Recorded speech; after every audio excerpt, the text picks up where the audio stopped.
turn back to Matthew chapter 8. Almost didn't preach this morning, but I said I was already at part 1, so we had to finish. But yesterday, Alyssa and I were out, and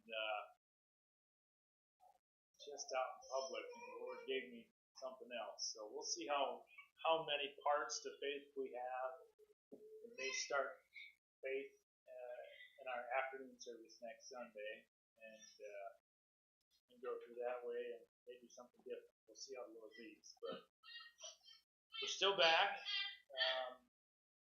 Faith part 2, being faithful part 2, Christ silence part 2, however you want to call it. I'd like to spend some time on faith. Let's just pick up in verse 23. Let's read through verse 27. Then we're going to flip over and do the same thing out of Mark, just so we can reference both of those texts. Matthew 8, verse 23. And when he was entered into a ship, his disciples followed him. And behold, there arose a great tempest in the sea, insomuch that the ship was covered with the waves, but he was asleep. And his disciples came to him and awoke him, saying, Lord, save us, we perish. And he saith unto them, Why are ye fearful, O ye of little faith?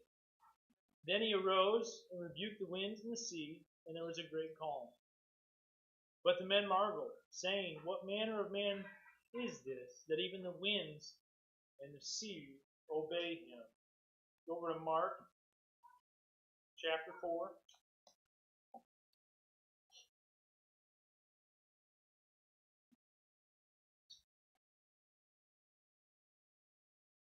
Pick up in verse 35. And the same day, when the even was come, he saith unto them, Let us pass over unto the other side. And when they had sent away the multitude, they took him even as he was in the ship, and there were also with him other little ships. And there arose a great storm of wind, and the waves beat into the ship, so that it was now full. And he was in the hinder part of the ship, asleep on a pillow, and they awake him and say unto him, Master, carest thou not that we perish? And he arose and rebuked the wind and said to the sea, Peace, be still. And the wind ceased, and there was a great calm. And he said unto them, Why are ye so fearful? How is it that ye have no faith? And they feared exceedingly, and said one to another, What manner of man is this, that even the wind and the sea obey him? Let's go to the Lord in prayer. Our Heavenly Father, Lord, we thank you for the opportunity to come before you. Lord, we pray, and I pray even now as I bring your words, Lord, that you would give me calm, Lord, that you give me peace, that you remove all distractions, Lord, that come in and out of my mind. Lord, I just pray that you would allow the message to go forward. Lord, that you would just help that, Lord, just your word would be given to the flock, Lord, that they would receive it, Lord, that this time that we spend on faith would strengthen our own faith. Lord, I just pray that you would, Lord, go with us now. In Jesus' name. I just felt such distraction trying to prepare for this, trying to study for this, trying to preach this. Just feel like the devil's just at work, just trying to interweave into my thoughts. Take me away from this. He doesn't want us to have faith. And we pray as we go, pray for the teaching, not necessarily for myself, but the words of the Lord be reported. So last week, just in a quick recap, we talked about faith. We talked about the faith that it takes to follow. We talked about geographically what the Sea of Galilee looked like. How the Lebanese mountains were in the range, how the Sea of Galilee is tropical and the cold front comes off those Lebanese mountains and it mixes. And then as the Jordan River converges into the Sea of Galilee, very mountainous in the valleys, just the perfect storm. Geographically, how it's just a perfect storm. How this was a very small, it's they called the Sea of Galilee, but about 8 miles wide, 13 miles long. We talked about the need for how they sailed this. You think about a lake that's 8 by 13. There's lakes at least 13 miles wide. Where I came from, Kentucky Lake is much bigger than that. You know, think about the boats that are out there. And it just, as we go in that recap, we just think about it shouldn't take that long to cross that lake. And how physically they would have to cross that lake. And after we painted that picture, we think about following Christ and following Christ into the storms, and following Christ regardless of what happens. The disciples followed and then the storm. And that's what happens to us a lot of times. We follow and then the storm comes. Trials come. Tribulation comes. You know, I was sitting at home yesterday and I've been off 12 days. I haven't been off. You've seen how many things my wife had to hang and how quickly that house got unpacked and put together. I've been off work 12 days. My routine is completely busted. And I'm a routine person. I work well off of a routine. I was sitting at home and I was thinking about how there's probably storms coming my way. I don't know what they are. Not necessarily at work, professionally, not necessarily as a pastor, but certainly many things are going to be sent my way. And that's how I followed into the first pastorate of a church that the Lord's given me. I just pray the Lord give me wisdom. And I really believe that this passage is for my learning. I believe this passage is for all of our learning.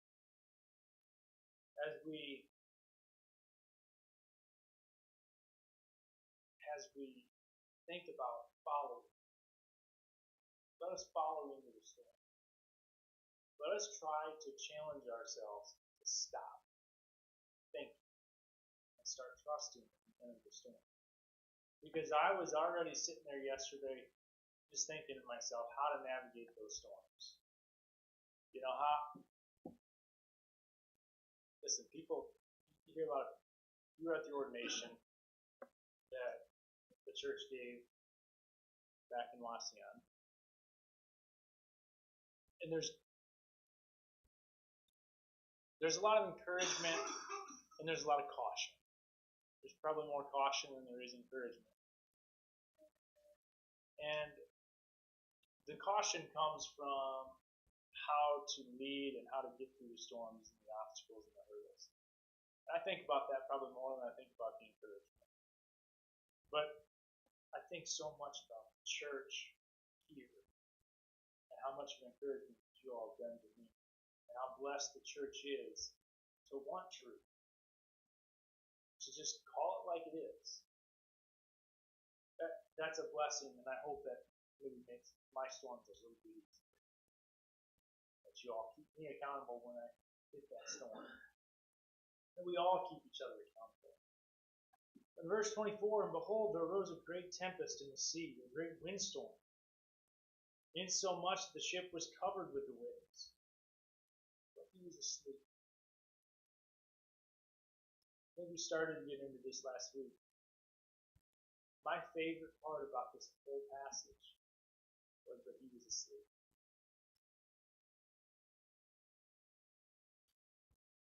You know, the devil sends storms our way. And I believe some people would disagree with me, but I don't see them again. Jesus had his disciples and they were sailing to go somewhere. I believe the devil knows that. He tried to tempt Jesus, and that never worked, and he did many things. But I believe the devil can send those things, and did send this storm the way to cause the disciples to doubt. You see, in this part of Matthew and Mark and Luke and John and all the Gospels, and historically in this time, this was the training period.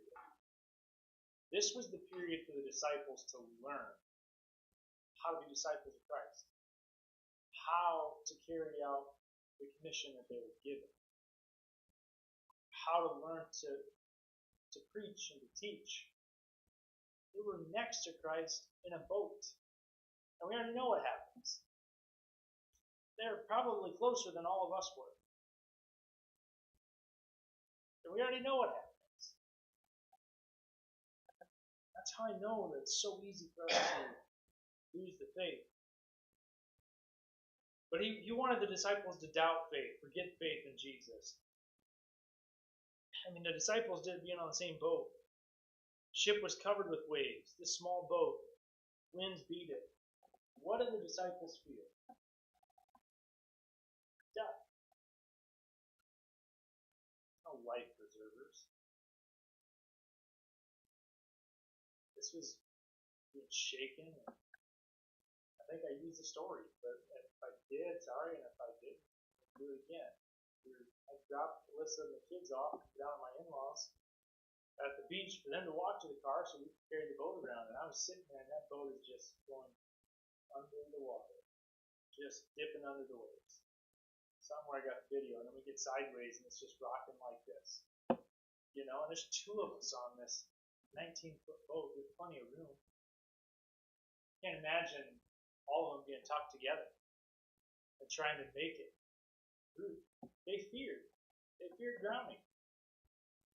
The boat's full of water. Certainly it's mass confusion, mass panic. They're trying to get water off the boat. It was a sudden and quick storm. It happened without giving them much time to think about it. In Mark 4:37, I like the difference in it when it says, And there arose a great storm of wind, and the waves beat it, and now it's full. Just like that. That's how quick, that's how sudden. But they feared death. I'm going to ask you something. Do you fear death? Do you fear death?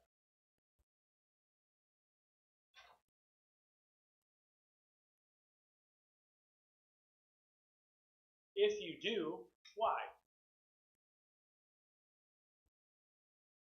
Can you lay your head down at night and not fear death? Or when you lay your head down at night, do you fear death? Do you fight going to sleep for fear that you might not wake up?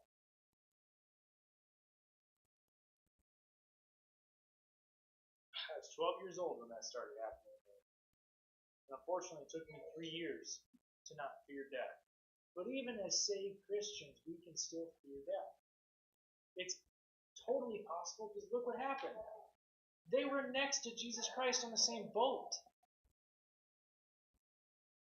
Furthermore, my dad always used to say, and I believe it's true, there's worse things than dying.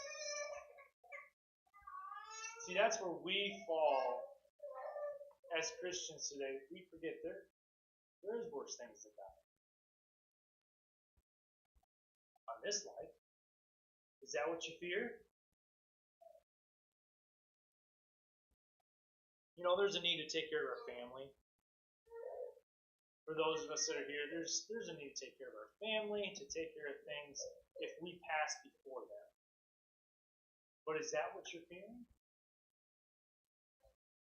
These storms, they come in all different types of devices and shapes and times in life. And no doubt there's probably some that may be enduring a storm right now that they don't want to talk about.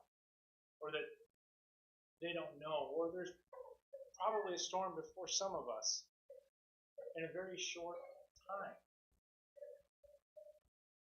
We have to have the faith. So the boat's battered, it's beaten, it's taken on water. Where's Jesus? Where is he? He's asleep. This afternoon we're going to talk about Noah. Hebrews 11, verse 7. By faith, Noah. And Lord willing, over the next couple of months, through our nursing home services, we're going to talk about characters of faith. See, these disciples, I'm drawing the conclusion now because I don't know how I'll be able to draw it later on in text. But these disciples, they are scared. The winds, they're raging. The boat's filling with water. Jesus is asleep. They want him. We're going to see that again. Why is Jesus asleep? Because he's tired. I love verse 20 in chapter 8 of Matthew. And Jesus saith unto them, the foxes have holes, and the birds of the air have nests, but the Son of Man hath not where to lay his head. He didn't have anywhere. And I believe it's in, let's see here. Yeah, verse 38 of Mark chapter 4. And he was in the hinder part of the ship, asleep on a pillow. He found a pillow on a boat in the middle of the sea while the winds are raging. And he's asleep. Sometimes, I bring that up and I put some importance on this because this is kind of a tough thing to ask ourselves. I want you to think about the last time you had really good sleep. I'm talking, I see even Brother Brian's eyes light up. I'm talking like really good sleep. Man, I slept good. You know one of the biggest reasons why we don't sleep well? We don't have clear conscience. Our mind doesn't stop. We don't have the peace to sleep. Jesus was tired. He wasn't worried about the storm. He had the same flesh that you and I did. He's sleeping. He found a pillow. This is a man that slept wherever he could, when he could. He labored a lot and slept very little. He's asleep. When you get in bed at night, are you worried about waking up the next day? You can ask why. Is your heart right? Do you know that today you're lost? You're dead in your trespasses and sins. You don't know Jesus Christ as your Savior. That doesn't matter how much you deny it. There's nothing you can do. I think that's part of what I wanted to get into, what I felt like the Lord lead me to, and maybe this is why He led me to some of it. I've been really good at getting off my notes lately. 1 John chapter 1.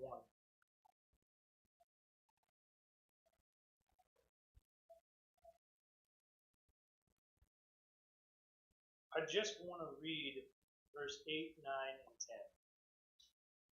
You're here today, you're lost, you're dead in trespasses and sins, haven't realized your need for Jesus. Verse 8, you're telling yourself, if we say that we have no sin, we deceive ourselves. We live in a world that's deceiving themselves. They're deceiving you. And truth is not in us. I said it, I'm going to keep saying it. I've heard my brothers here say it. The older I get, the more I just want to know the truth. The more I just want to learn the truth. I just want to apply the truth.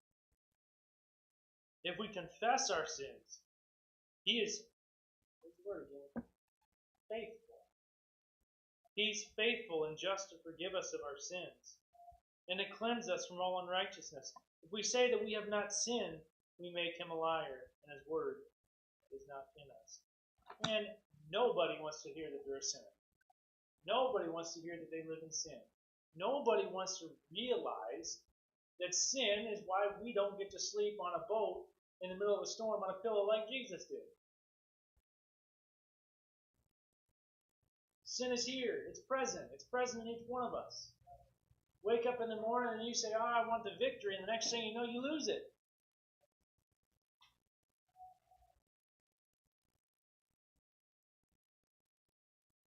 So, let's say this.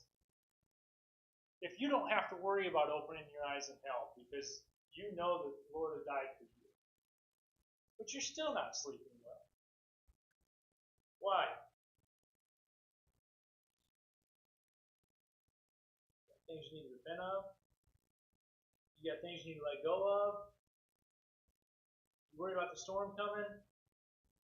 I'm telling you, I'm just as guilty as each one of you. Probably shouldn't have said it, but I said it, and now you know what I meant by it. But I said, I worry about what happens when confrontation comes up, when that first big storm comes up. That keeps me up at night. You know where that's coming from? The devil. The thought of breaking up the unity, breaking up the spirit of the church, where does that come from? The devil. What about you? What do you need to do today to sleep well?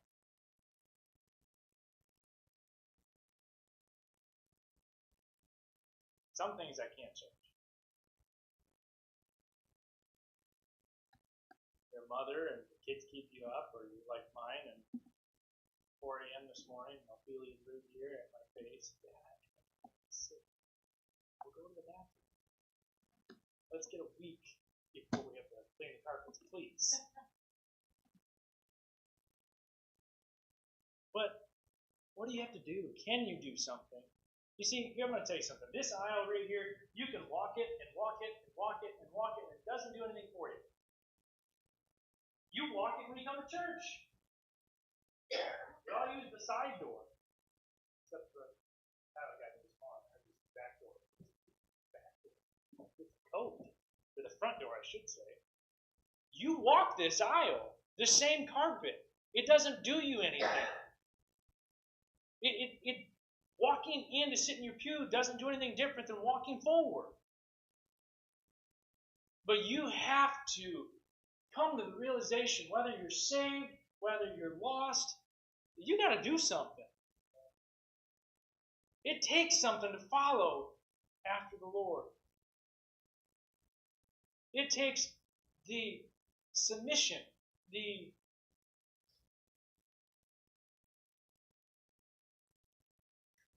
getting over yourself, getting over what you're going to lose. You stand to gain a whole lot more. Now, I'm not just talking about pure sleep here. I'm talking about a peace that passes all understanding. That's what walking the church aisle can do for you. I've seen a lot of people walk the church aisle. Walk the church aisle. And they walk the church aisle and they come before the church and they ask the Lord for prayer. It doesn't go anywhere. It doesn't do anything. When you sleep with a pure conscience, I'm telling you, it's the best kind of sleep. Sometimes it only happens once or twice. Man, it was last Friday night. I slept well. For the first time in a long time. I wasn't a squatter. I had a home. I had things moved. Everything was done. I slept well. That house was a wreck for the most part. It was put together, but it was still a wreck. Man, I slept well. And I've had some good nights of sleep. But the devil's divisive. Sleep was just one of the perfect analogies in my mind that I could compare to a storm. Because those subconscious thoughts, those things that don't turn off, that stay in our minds, is part of the storm that we face. That's where we lose faith. That's where we lose our seeking the Lord. Jesus, he labored. He labored in his ministry. Why did they get on a boat? Why did they get on a boat? Well, Mark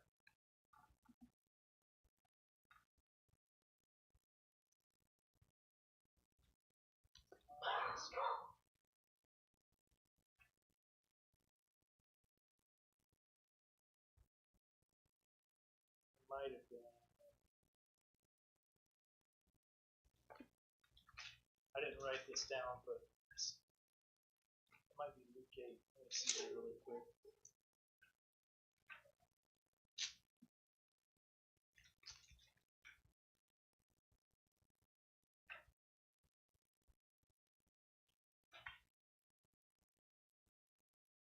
I didn't write it down. I probably should have. They were on the boat. They made their way to the boat, and he said, "Let us go to the other side." The boat was just the vessel that carried them over. They were following the Lord. They were following the Lord, doing the Lord's work.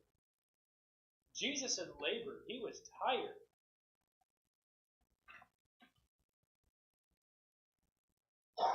I don't think we should expect not to be tired.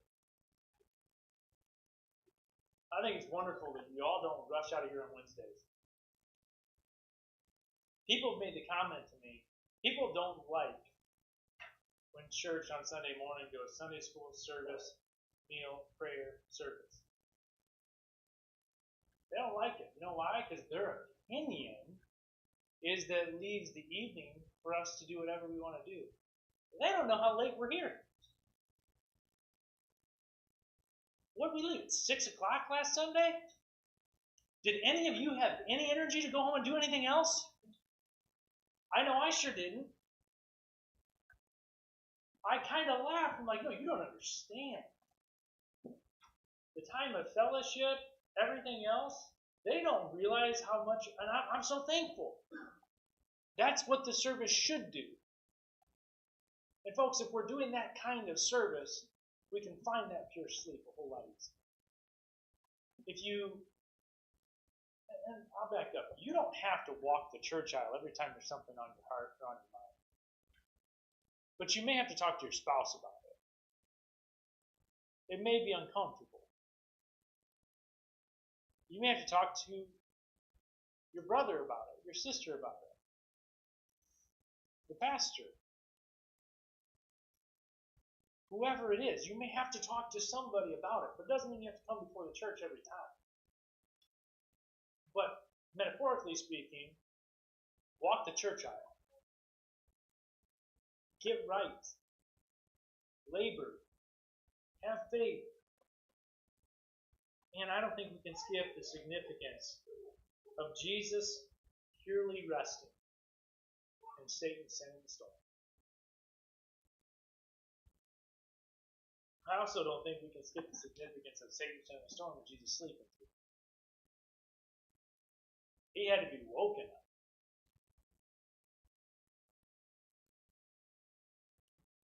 Who's got the power there?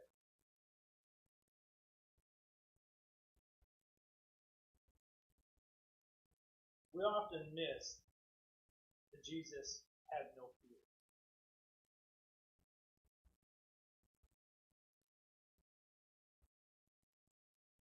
At the time of his resting, at the time of him sleeping, man, there is a storm going on in the lives of the people on the ship. There's a storm going on in the lives of the people on the water.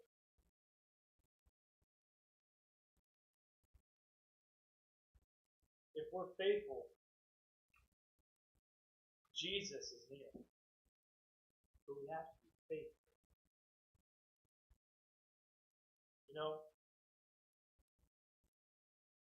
don't go through one more part. I'm trying to get ahead of myself. I'm trying to tie in Noah this afternoon to what's going on. But we're going to go one more point, and I'm going to tie him in. Go over to Mark chapter 4, again, verse 38. Trying not to get ahead of myself here. Mark 4, verse 38. I like this part. I love this part. The Bible is beautiful in the way it writes things. And he was in the hinder part of the ship, asleep on a pillow. And they awake him, and they say to him, Master, carest thou not that we perish? We see him on the hinder part of the ship. Jesus was at the back of the boat, sleeping over top of the rudder. That thing that steers the boat. That little mechanism that tries to steer the boat in the time of the storm. And certainly they were violently steering that boat.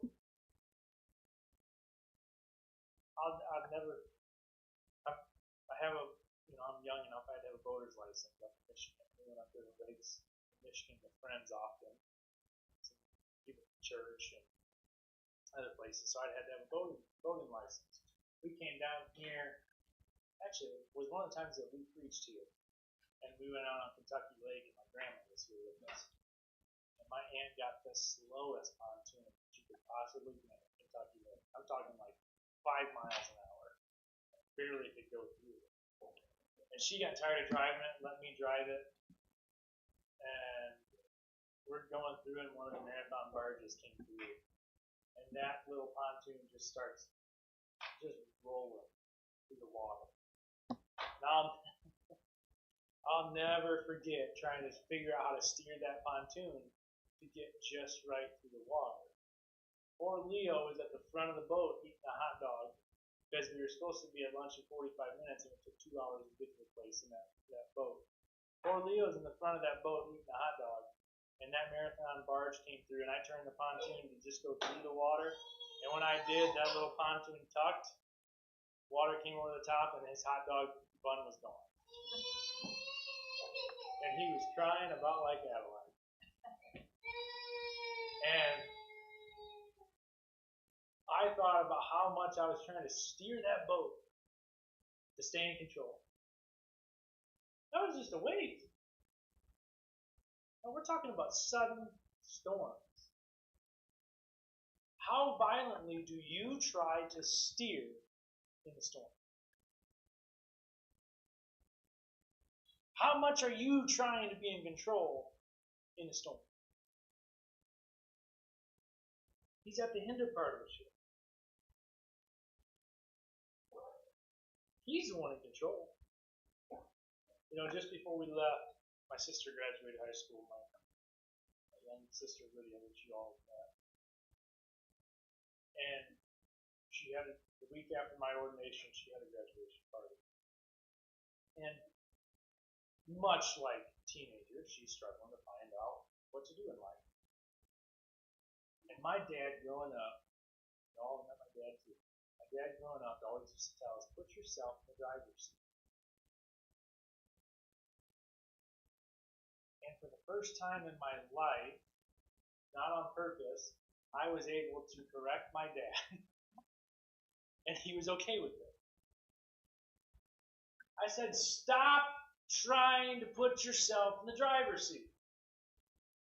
I put myself in the driver's seat the last 10 years. And it did me no good. Back in December, the night before you called me to come and give a call, I had to leave the driver's seat. There was significance there because I was done driving. I was getting nowhere. I was zigzagging. I was thinking all these things were going well. I was full of pride. I was full of arrogance. And the Lord ripped it all from me. Stop trying to drive. I looked at him, and I looked at my sister, I looked at my mom, and I looked at my brother. And I looked at my dad. It was one of the very few times in my adult life that the 5 of us were together. Because my brother living away, and my kids weren't there, my wife wasn't there, my sister-in-law wasn't there, it was just the 5 of us. And I looked and I said, get in the passenger seat. In the car that Jesus is driving. Stop trying to drive. And there's too many of us in churches today that want to drive. That want to do things our way. That want to be in control. That's not faith. Faith is getting in the car and knowing it's going somewhere. I said it last week. I'll keep saying it. Faith is the same thing that you do when you get here. To get here. You hop in the car and you have faith it's going to start. How many of you carry a jump box with you in the vehicle? A battery starter, jumper cables. Nowadays, it's a little jump box, so you can buy them for the same cost as the jumper cables, and you don't need anybody else to jump the car. Probably half and half. Maybe not even that much. Why? Because you have faith the car is going to start. How many of you the car didn't start on the way to church before?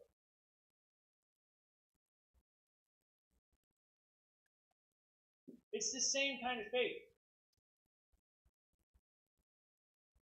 When you go in and you turn the key or you press the button, you expect the result. And once the car starts, you put it in drive. You expect the result. Nobody expects their car to die that day. Well, I take it back. Some people expect their car to die that day. I've dealt with some of those people in the past. But nobody really expects their car to die that day.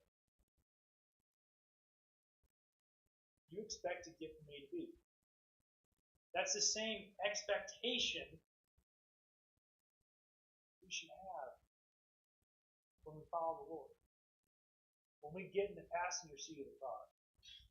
Jesus was sleeping over the rudder. It didn't matter which way that rudder went, that boat was still going to be in that storm.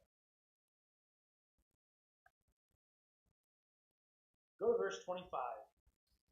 Record time. It only took me 30 minutes to get through one verse. Last week was an hour. Verse 25 of Matthew 8.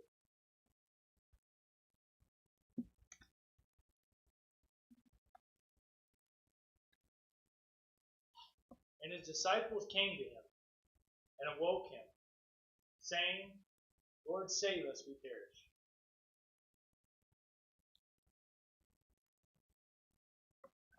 We got to read Mark. We have to read Mark, chapter 4.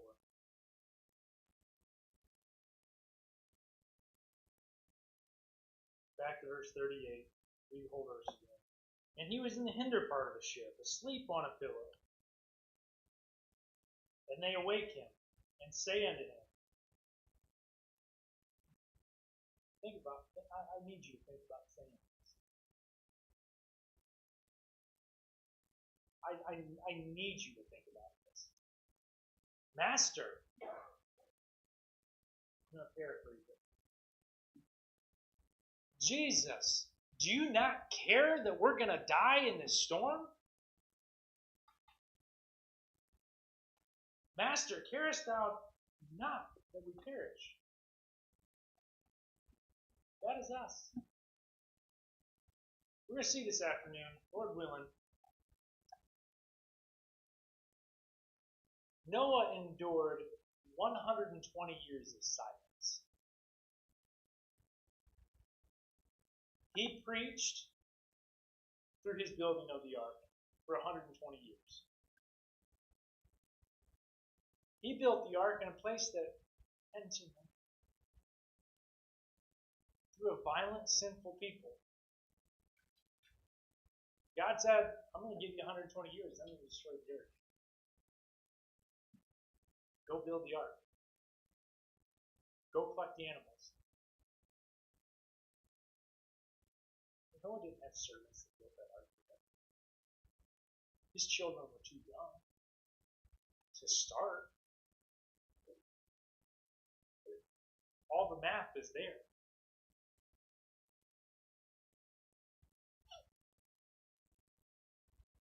How quickly do we want to have an attitude towards Jesus? How often we expect him to answer us? I think about the song Shelter in the Time of Storm. Wonderful song. Jesus didn't have to calm those waters to be a shelter in time of storm. He was already a shelter in time of storm. All those disciples had to do was calm down. That boat was going to get there when it got there. That's what we did. He was silent. Why do I know he was silent? Because he was sleeping. Now, some of us talk in our sleep. But he was sleeping. He had labored. He found a pillow. He was silent. We expect Jesus to answer. Noah had to wait 120 years to hear from God again.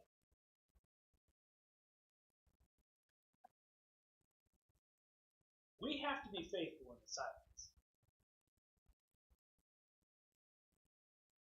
I often think, did the disciples really think the boat was going to sink?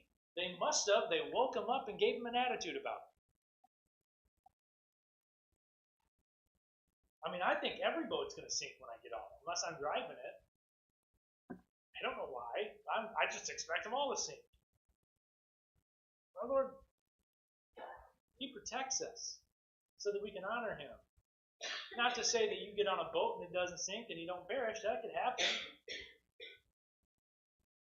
But He does protect us. And God's will was not for Jesus to come and die on a boat in the middle of the Sea of Galilee. We know what God's will was.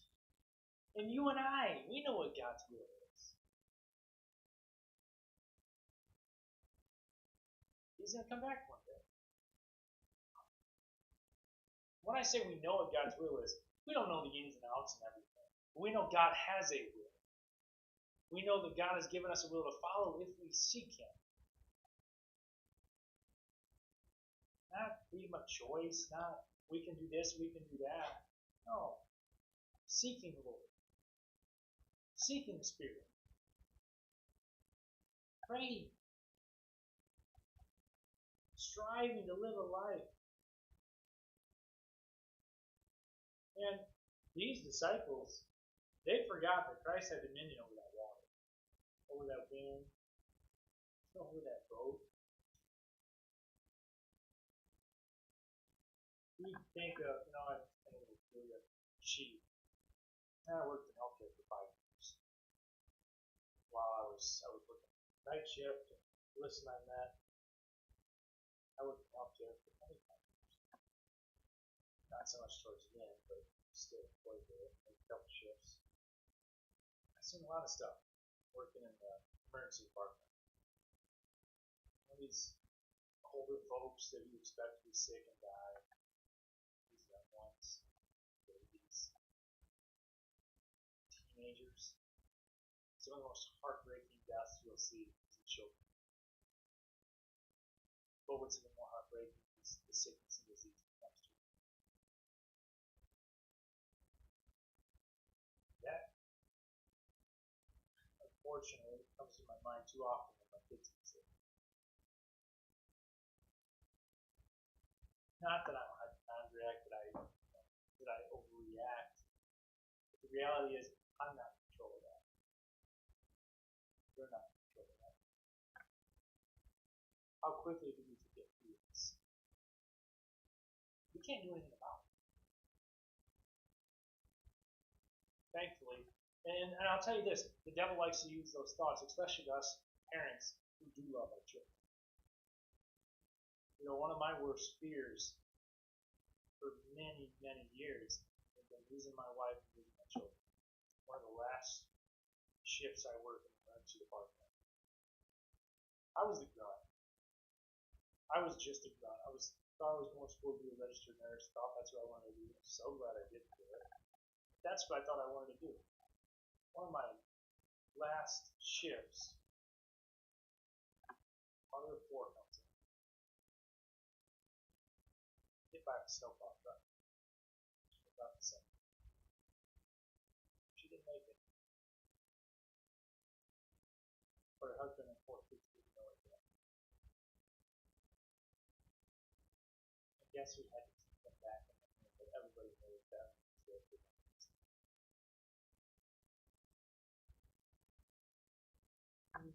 Let's go perspective on the brevity of what life actually is.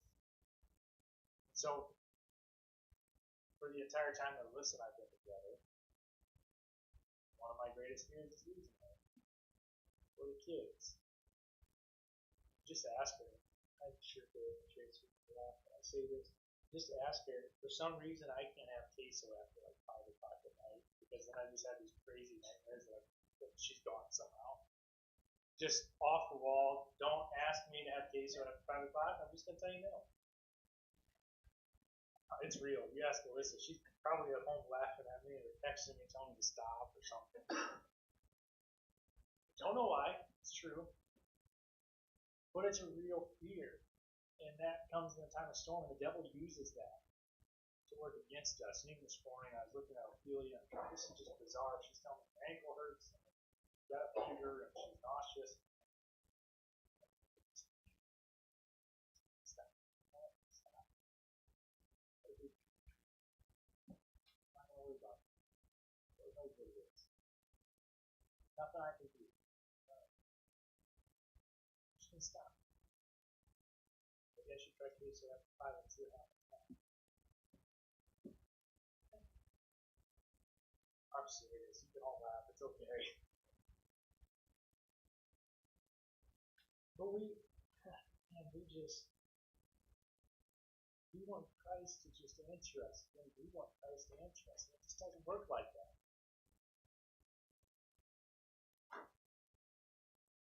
We forget He doesn't have to answer us. We don't need for Him to answer us. Sometimes the silence are His answers. We don't like that either. And I wish I was closer to you all over the last 2 years, so you could see how much I failed in this. Because for the last 2 years, I just didn't feel like what I was doing was going to be what I wanted to do. Interview after interview after interview after interview. I'm getting to the end every time. And nothing happens. And of all things, I end up being a pastor of a Baptist church, and I'm still working in a dealership. That was not my plan. But the silence over the last couple of years was the answer. I don't know if I told you all, but back in November when I came here the first time, I was in the process for a new job. I was close. That last interview, I bombed. I did it while Alyssa was in the ER because we knew we had to do it. And I couldn't. It was after we came into your call, and I just couldn't for it. Just didn't feel it was right. And it was the perfect scenario for it. In a working sense. Boy, Lord blessed me. He was silent.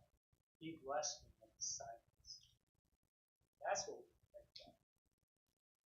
We don't like the silence. Noah endured silence for a long time. Not only did he endure silence for a long time while he built the ark, then the Lord said, get in 7 days early. And then he endured the silence during the rain. And then he endured the silence during the regression of the flood waters. You're going to have to get used to the silence. You're going to have to get used to the silence. You're going to have to be faithful in the silence. This church comes under fire. If things happen, we're going to have to be faithful.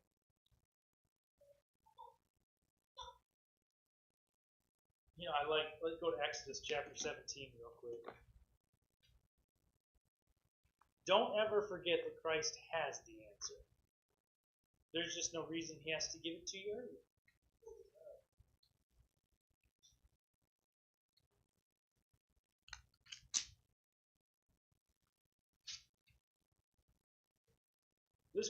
Both these passages are twofold. Exodus chapter 17, verse 2. Wherefore the people did chide with Moses, and said, Give us water, that we may drink. And Moses said unto them, Why chide with me? Wherefore do ye tempt the Lord? Go down to verse 11. And it came to pass when Moses held up his hand that Israel prevailed. And when he let his hand down, I can't say anything, man. Amalek prevailed. But Moses' hands were heavy. And they took a stone and put it under him. And he sat thereon, and Aaron and Hur stayed upon his hands, the one on the one side and the other on the other side. And his hands were steady until the going down of the sun. And you know what happens after that. But I read that passage specifically because, like Israel, we are a people that suffer from short-term memory loss. Israel was just delivered out of Egypt, out of the captivity of Egypt. They were delivered through the parting of the waters. They were given manna out of the sky. Moses struck a rock, and they had water. That's short-term memory loss. We have short-term memory loss. We have an expectation that isn't the Lord's expectation. And I don't say this, I don't know why the Lord wanted me to put this in there, but I couldn't get away from it. You look at Moses in chapter 17, verses 11 and 12. What do you see? I'll tell you what I see. I see a tired leader of the Lord that's having to deal with people that are angry at him for doing God's will. And I see a couple of men there to support him. I'm thankful that I could, as pastor, I feel that I could replace any of the men's names in the church that would support him. I don't put myself up there as Moses, but the Lord called me to this. And if I'm tired, I feel that I have men that can hold my arms up and help me. That's what needs to happen. But let us learn from them and not suffer from short-term memory loss. Not realize how when we go in and out of storms, as soon as we get out, we're happy, we're excited, and we get into another one, we forget again. Don't forget who delivered that storm.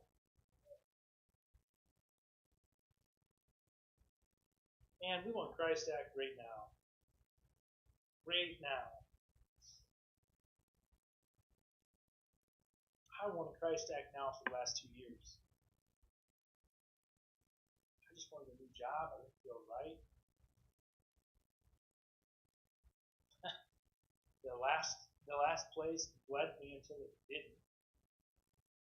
Because I was too prideful and wasn't trusting the Lord.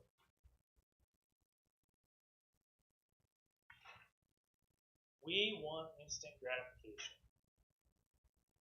Let me tell you, faith and instant gratification do not go hand in hand. They don't exist together. Too much instant gratification will cancel out your faith. There are times when Christ needs to be silent.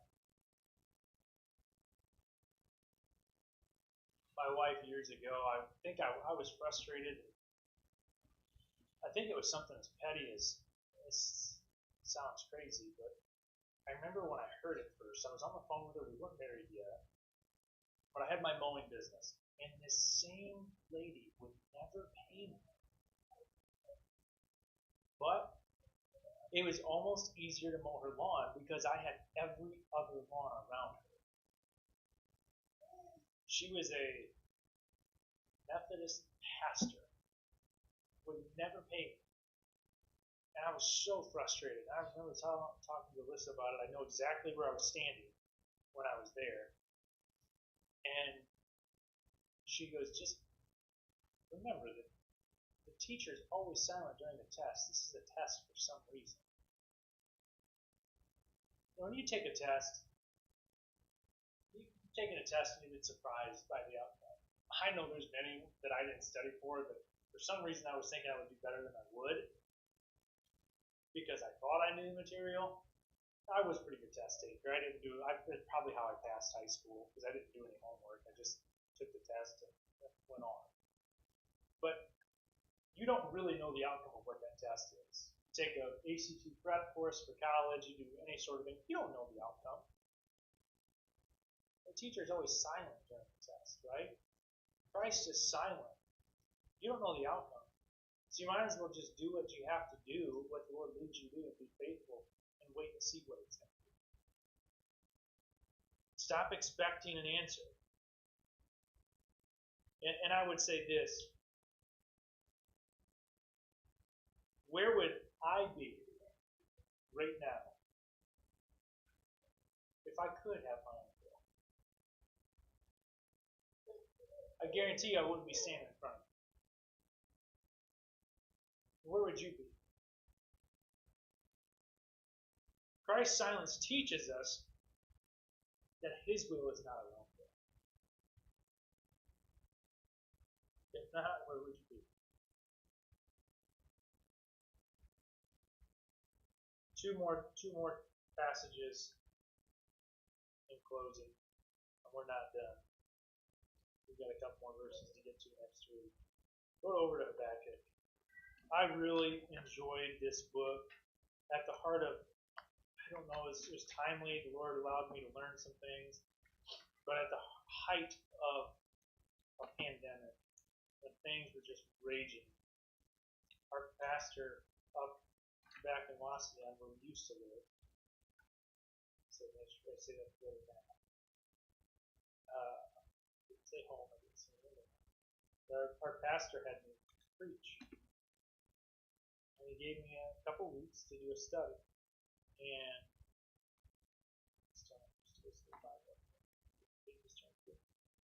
he led me to Habakkuk. It's such a good book when we were considering the times in which we lived in and everything that was going on. Habakkuk chapter 1, verses 1 through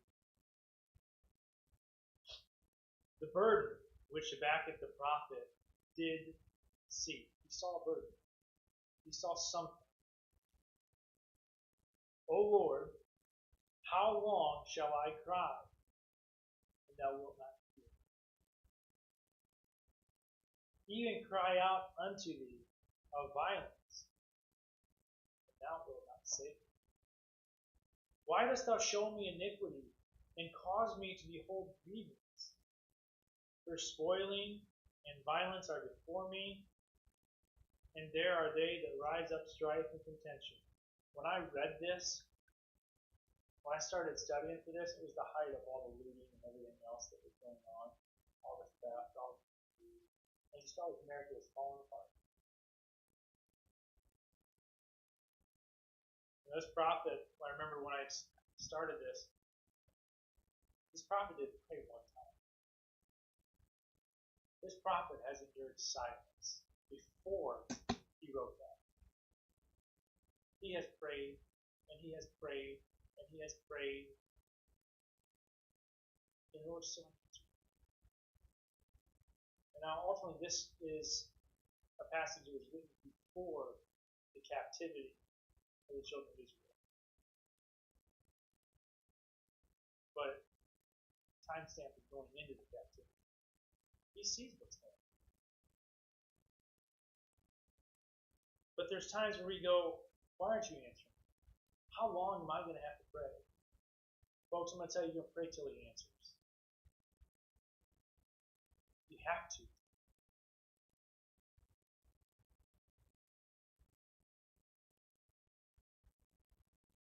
I feel like this is going to be a good place to cut off, so I'm going to be really pointed for a second. I don't have many young ones in church. Relatively speaking. Some of this won't apply to all of you yet. But it's going to apply to more of you than you think. It might even apply to us, because we're not that old.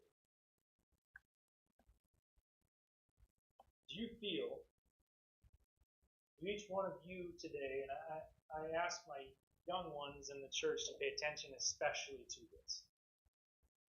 Because if not, you're going to one day. Do you feel like you're stuck and you don't know what to do?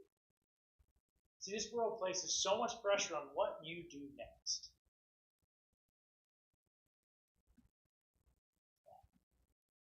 It's taking me until 30 to know what to do next. I don't know how long I'll work at a dealership.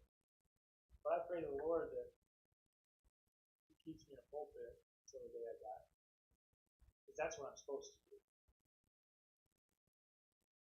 But do you feel stuck? Do you not know what to do next? Because here's the thing. This world is going to take you and try to swallow you up. And try to tell you what to do next.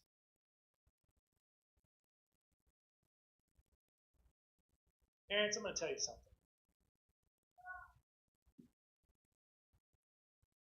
Be careful taking these kids and sending these kids off to college. Sending them away to college. Because all you have to do is go visit Murray State. Go pick any other school out there. I'm not saying college is bad.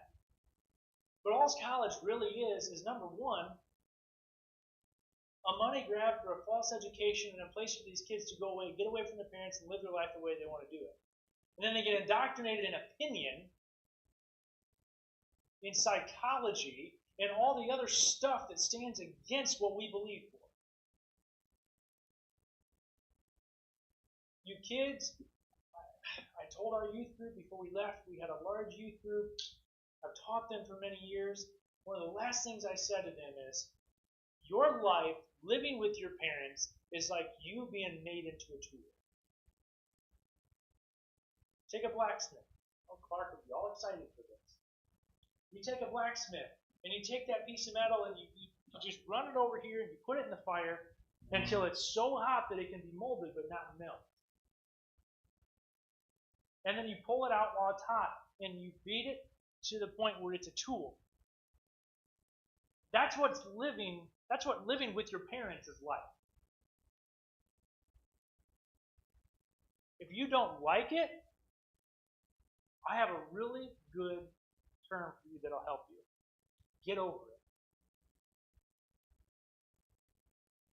Get over it. Because they're just trying to make you into a tool that's going to be useful for you. And you know what? You don't just go into the fire one time. You go in, you get beat into an object, you go back in, you come out, you go back in, you come out until you're useful. And you know what? Here's something else. That may not take 18 years. It might take 25 years.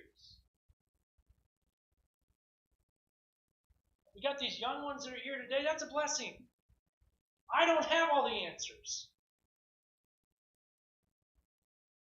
I haven't done it yet. But a lot of us haven't either. So we can use that as a challenge to each other.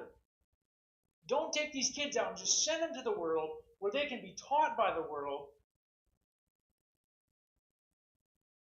Because that's going to ruin our kids. Look at these churches. I didn't come from a church that a lot of the families went to any type of church conference. We didn't do fellowship meetings. That troubled my heart. Faith Baptist Church, if you are going to do anything, if I drop dead tomorrow, which I hope I don't, at least I'll be good. If I drop dead tomorrow, you take care of the kids. You teach the kids. I've seen families in prideful ways send kids away because they're just the world's next genius. And they crumble. These kids are not ready to face the world. Because when you and I go out, we're not ready either. It's sickening. Don't be lifted up in pride for what your kids are going to do. And you kids, don't worry about it so much. As I told the kids, I preached, you listen to it, a lot different than how I preached it. I preached this whole, all 5 points in one Sunday, and we're going to be 3 to 4 Sundays by the time we set it up. So it's not the same message. I told those kids back at church, there's so many young ones of age. You know the best thing that happened to me at 18 years old? I graduated in May, and in June, first part of June, man, I just felt like I needed to stop. I didn't know about getting the fasteners to the car yet, but I felt like I needed to stop driving. And so I started seeking the Lord.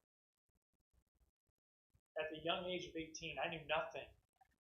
I grew up in church, but I didn't apply anything. I didn't try to spiritually grow. I was more concerned with myself and what I was going to do. But I stopped. And in August, I met my wife.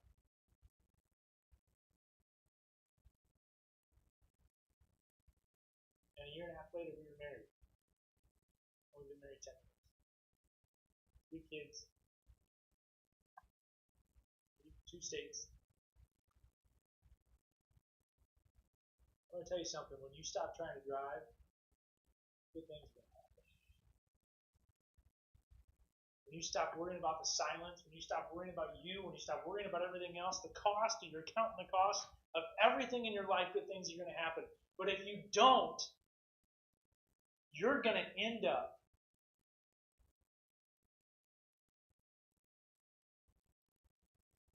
in hell if you're lost. Or you're going to end up making just a wreck of your life. Last 10 years, I've made a wreck in a lot of things. Certainly, I'll count and made the consequences for that for years to come. Don't send these kids out. You kids, don't be so arrogant to think you've got it figured out. You might not be at the level of understanding it yet, but don't worry, I'll preach it again. And I'll keep preaching it because I love you, and I care for you, and I want the best for you. And I don't want you to do the things that I did. And neither do your parents. That's why they're trying to mold you and refine you and teach you. And if we're blessed enough to have our parents still alive, I'm going to say this in closing because I just can't forget my time. Whatever. I'm over it at this point. If you're blessed to have your parents alive, you're still a child.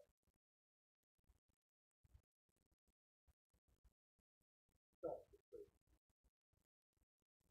I mean, do you really feel like you're done being refined? I have so much more. I feel like I can't stop, but it's just really getting my thoughts together. I'm going to have to speak to you tonight. Proverbs chapter 3, in closing. This was the last passage I read to the youth group. Those kids up there, I love them to death. They're 12 to 18 years old. I've watched each one of them grow up. This is the last passage I read to them before we ended. Proverbs chapter 3, verses 5, 6, and 7. If you're lost, if you don't know what to do next, whether you're a kid, whether you're an adult, whether you're in a storm, whatever you need, Proverbs chapter 3 is your answer. Trust in the Lord with all thine heart. That's number 1. That'll never lead you wrong.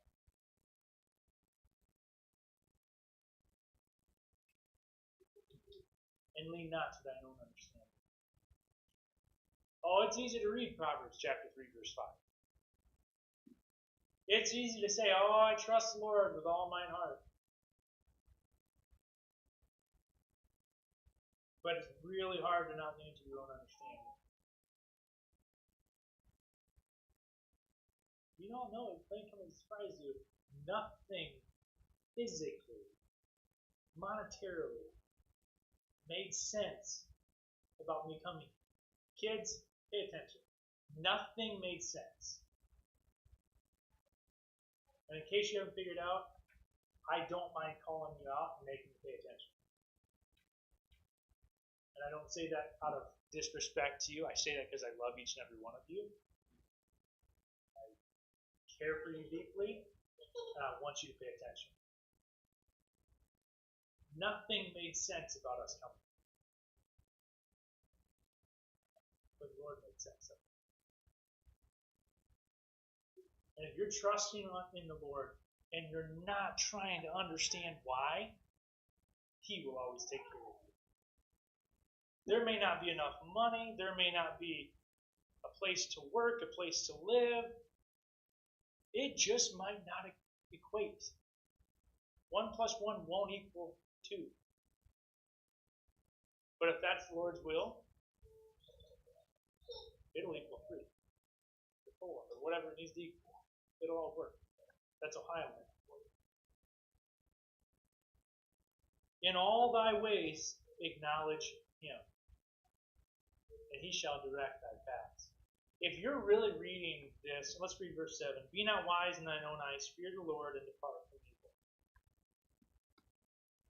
If you can really read that passage, know it, take it to heart, and understand it, you're not lost. If you really understand that, to know that you trust in the Lord with all thine heart, you know you need to be saved first.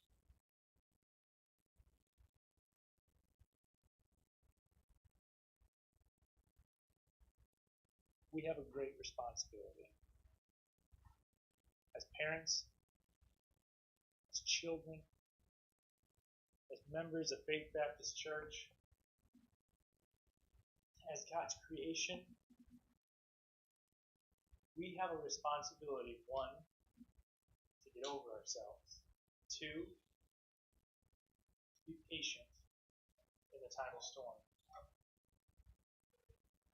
Really, number 1, to trust in the Lord. You only get one chance. Remember the old, I don't know, this might show my age. I think we're all pretty much the same age. Remember YOLO? You only live once? You just did something because you only lived once, right? That was huge. Well, you only live once. If you act like you only live once, you're going to die because you only live once. You're going to find out there's a forever living. And it's only one place or the other. You only get one chance. What are you going to do? There's that aisle. That aisle doesn't save your soul. That aisle is incapable of saving your soul. If that aisle could save your soul, let me tell you something. You would be saved when you walked in the door. What are you going to do?